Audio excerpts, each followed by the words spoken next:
Delhi high court को आज bomb से उड़ाने की ईमेल आई है। जैसे कि आप मेरे पीछे देख सकते हैं कि पूरे बॉम्ब स्क्वाड को यहाँ पे बुलाया गया है, जिससे कि जो धमकी है उसके जांच की जा सके कि क्या वो सच में है या फिर वो सिर्फ एक फेक कॉल है। जैसे कि आप देख सकते हैं कि फायर ब्रिगेड की गाड़ियां भी यहाँ मौजूद है और इसके साथ साथ ही जितने वकील थे सबको बाहर निकाला गया है। जितने वकील है, जज हैं, जितने भी हैं, सबको बोला गया कि सबके सब बाहर निकले तुरंत ही।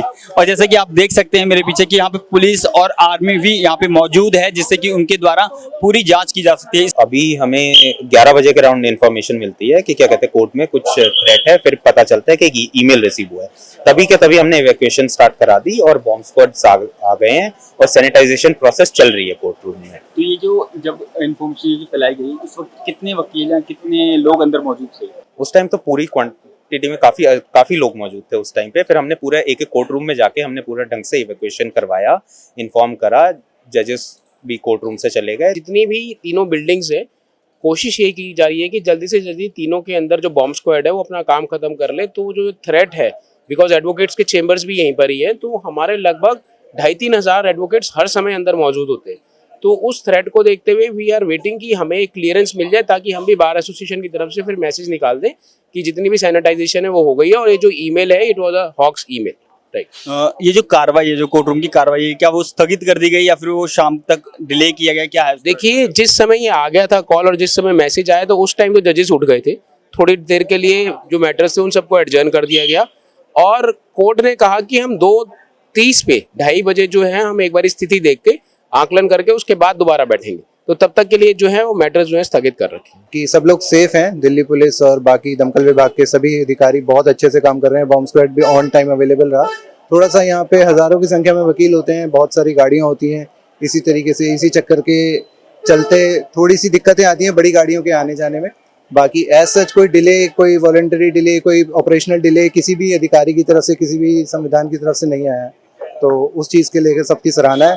बाकी बार के मैसेज का वेट हो रहा है। जैसे ही हमें दिल्ली पुलिस और बाकी सब जगह क्लियरेंस देती हैं, हम फिर आगे कोर्ट प्रोसीडिंग्स के लिए स्टार्ट करेंगे। अभी टेंटेटिवली हमने यही डिसाइड करा है कि 2:30 बजे से कोर्ट्स वापस बैठें।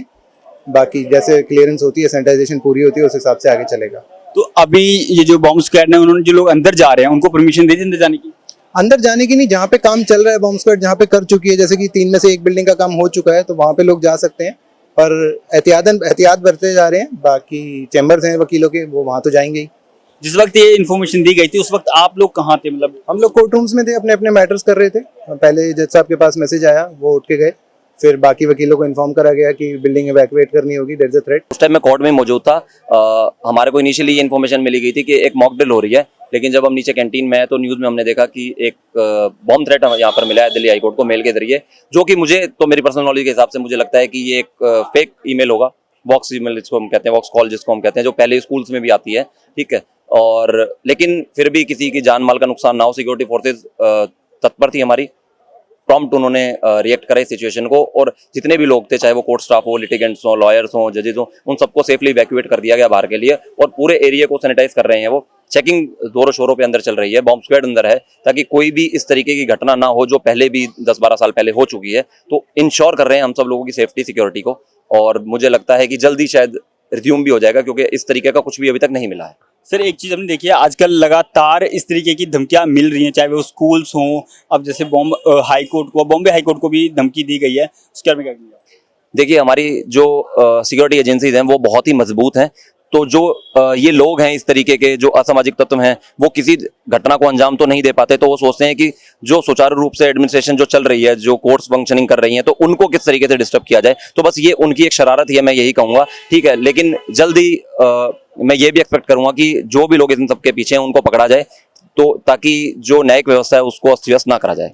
ये अराउंड 11-11:30 बजे जब मैसेज आया था, तो काफ़ी सारे कोर्ट्स में जो जजेस हैं और सबको खाली करा दिया था। पर कुछ कोर्ट्स क्योंकि फंक्शन कर रहे थे तो वो थोड़ा और करते रहे। अंदर कितने लोग इस टाइम पे मौजूद हैं? इस टाइम पे करीब 500 लोग तो कम से कम होंगे, लॉयर्स और स्टाफ ओवरऑल सब मिला के। तो सब धीरे धीरे बिल्डिंग से बाहर आ गए हैं, ओपन एरिया में हैं। फिर डॉग्स स्क्वाड स्कैनिंग सब करने के बाद अभी तक कोर्स जो हैं, मैं इस वक्त 3 बजने वाले हैं, कोर्स अभी तक रिज्यूम नहीं हुए हैं। और मैंने सुना नहीं, मैंने न्यूज़ भी देखी कि ऐसी ही थ्रेट जो है बॉम्बे हाई कोर्ट को भी दे दी गई है, वहाँ भी सेम चल रहा है। सर, अब कोर्ट की कार्रवाई दोबारा शुरू होने के कोई चांस हैं? नहीं, मुझे नहीं लगता कोई चांस है, क्योंकि जो पिछले वाले हैं वही सब एडजॉर्न हो गए हैं, तो सिर्फ वो नेक्स्ट डेट देंगे आज। देखिए, ये जो हमारी संस्थाएं हैं, हाई कोर्ट हुआ, सुप्रीम कोर्ट हुआ, सरकार की बिल्डिंग्स हुई, ये बहुत अहमियत रखती हैं, क्योंकि यहीं से हमारी गवर्नेंस होती है। अफसोस की बात है कि ये होक्स कॉल की गई। अच्छी बात यह है कि होक्स कॉल थी और सच्चाई नहीं निकली, और कोर्ट्स अब 2:30 बजे फिर काम शुरू करने वाली है। सर, ना सिर्फ दिल्ली बल्कि बॉम्बे हाई कोर्ट को भी धमकी दी गई। जी, ये पहले भी होता था। 20-25 साल पहले जब हम शुरू करियर में 10-12 साल हमारे भी हो गए थे, तब ये बहुत होता था। पहले 8-10 साल में 30 में भी होता था, हर जगह भी होता था। पर ये जरूरी है कि इसको रोका जाए और इसमें जिसने भी किया उसको पकड़ा जाए। जांच खत्म हो गई सर, जांच इन्वेस्टिगेशन हम जांच पूरा हो गया है, पूरा कंप्लीट है। और मेल को भी आप देखेंगे, देखने में हम पता कर सकते हैं नॉन स्पेसिफिक है, बट फिर भी पूरा प्रोफेशनल तौर पे जो स्टैंडर्ड ऑपरेटिंग प्रोसीजर होता है उसको ध्यान में रखते हुए पूर्णतः चेक कर लिया गया। ये होक्स है। कैमरामैन अनुभव के साथ मैं संजय दिवाकर, नवोदय टाइम्स, दिल्ली।